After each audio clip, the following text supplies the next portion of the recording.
YSR Congress party సంబంధించినటువంటి నాయకులందరూ కూడా గన్నవరం ఎయిర్పోర్ట్ నుంచి బయలుదేరిపోతున్నారు. ఆల్రెడీ వైఎస్ఆర్ కాంగ్రెస్ పార్టీ సంబంధించినటువంటి అధినేత వైఎస్ జగన్ ఆల్రెడీ తాడేపల్లిలోని తన నివాసం నుంచి కూడా బయలుదేరారు. మరికొద్దిసేపట్లోనే ప్రస్తుతం నేను ఉన్నటువంటి గన్నవరం ఎయిర్పోర్ట్ దగ్గర అవుతున్నారు. ఇప్పటికే పార్టీకి సంబంధించినటువంటి సీనియర్ నాయకులందరూ కూడా అట్లాగే ఎమ్మెల్యేలందరూ కూడా బయలుదేరి వచ్చిన పరిస్థితి. ప్రస్తుతం మొత్తం మాట్లాడడానికి దర్శి ఎమ్మెల్యే బూచిపల్లి శివప్రసాద్ రెడ్డి ఉన్నారు.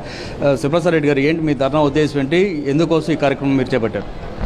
ఈ రాష్ట్రంలో చంద్రబాబు నాయుడు గారు ముఖ్యమంత్రి అయిన తర్వాత నిరంకుశ పాలన, గతంలో ఎప్పుడు లేని విధంగా ఆంధ్రప్రదేశ్ మొత్తం ఎప్పుడు శాంతి భద్రతతో బాగుండేది.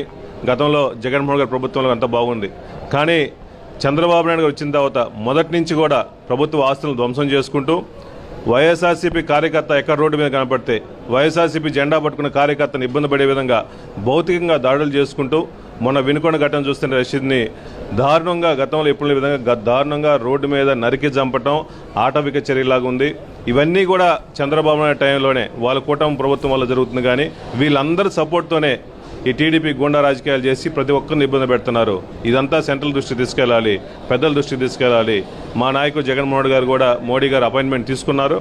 వాళ్ళతో పాటు మిగిలిన సెంట్రల్ మినిస్టర్లు కూడా తీసి పెద్దలందరికీ తీసుకొచ్చి ఈ విధంగా రాష్ట్రంలో జరిగిన భౌతిక దాడులు, ఆస్తుల ధ్వంసం, ఈ రాష్ట్ర గవర్నమెంట్ చేసిన అంతకుముందు మనం డెవలప్ చేసిన విషయాలు కూడా పూర్తిగా బిల్డింగ్స్ పడేయటం ఇవన్నీ చేస్తున్నారు. కాబట్టి ఈ రాష్ట్రంలో శాంతి భద్రతలు పూర్తిగా లేవు.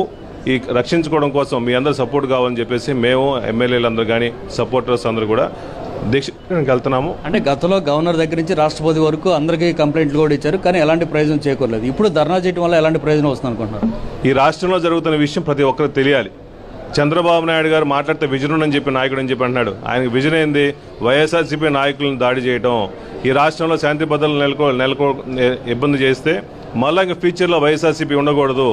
ఈ వైఎస్ఆర్సీపీ ఉండకూడదంటే ప్రతి ఒక్కరిని ప్రతిరోజు ఎవరొకరిని దాడి చేస్తూ ఉంటేనే ఈ వైఎస్ఆర్సీపీ కార్యకర్తలను భయపడేసి ఊర్ల నుంచి వెళ్ళిపోతే ఇంకా మేము ప్రశాంతంగా రాజకీయం చేసుకోవచ్చనే కుటీల రాజకీయంతోనే చంద్రబాబు నాయుడు ఈ విధంగా చేస్తున్నాడు. ఇవన్నీ కూడా సెంట్రల్ దృష్టికి మేము తీసుకెళ్తాం, గవర్నర్ దృష్టికి, రాష్ట్రపతి దృష్టికి తీసుకెళ్తాం. ఈ రాష్ట్రంలో జరుగుతున్న విషయాలు మేము తెలియజేయడం కోసం ఈ ప్రోగ్రాం పెడుతున్నాం మేము. సో కానీ చంద్రబాబు నిన్న కూడా ఒక మాట అన్నారు, ప్రభుత్వం వచ్చి 4 రోజులు కాలేదు, ఎందుకు అప్పుడే జగన్ ఆరోపణలు చేస్తున్నారని ఒక విమర్శ చేస్తున్నారు. ఏం సమాధానం చెప్తారు? చంద్రబాబు నాయుడు వచ్చిన కాడి నుంచి దౌర్జన్యం చేస్తున్నాడు కదా. ఈ దౌర్జన్యం అరికట్టడానికి ఎవరొకరు కావాలి కదా.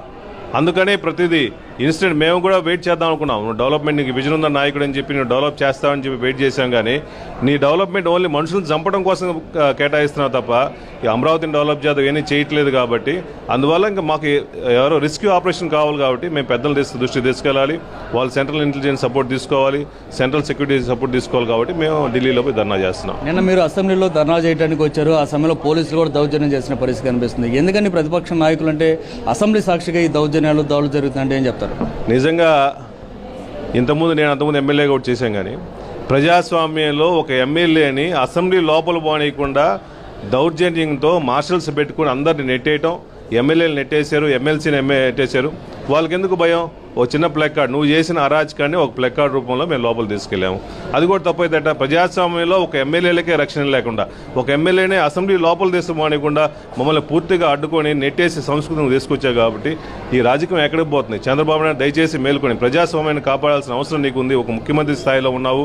మీరు మీ కూటమిని దయచేసి ఎమ్మెల్యేలు గౌరవించండి, ప్రజాపతులను గౌరవించండి, ప్రజలను రక్షించాల్సిన అవసరం మీకు ఉంది. కాబట్టి దయచేసి మేల్కోవాల్సిందిగా కూర్చున్నాం. అంటే మీరు రాష్ట్ర పరువును ఢిల్లీ స్థాయిలో తీయడానికి ప్రయత్నం చేస్తున్నారు అనేది టీడీపీ చేస్తున్నటువంటి ఆరోపణ. ఏ సంబంధం?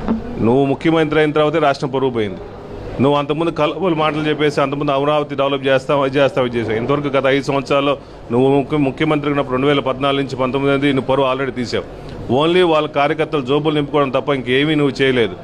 జగన్మోహన్ రెడ్డి ప్రభుత్వంలో పేద ప్రజలందరూ బాగున్నారు. ఈ రాష్ట్రంలో తలసరి ఆదాయం కానీ ప్రతి ఇన్కమ్ కూడా జగన్మోహన్ వచ్చిందో పేద ప్రజలందరూ బాగున్నారు. నువ్వు వచ్చిందా రాజకీయాలు చేసి నువ్వు పరువు తీస్తున్నావు.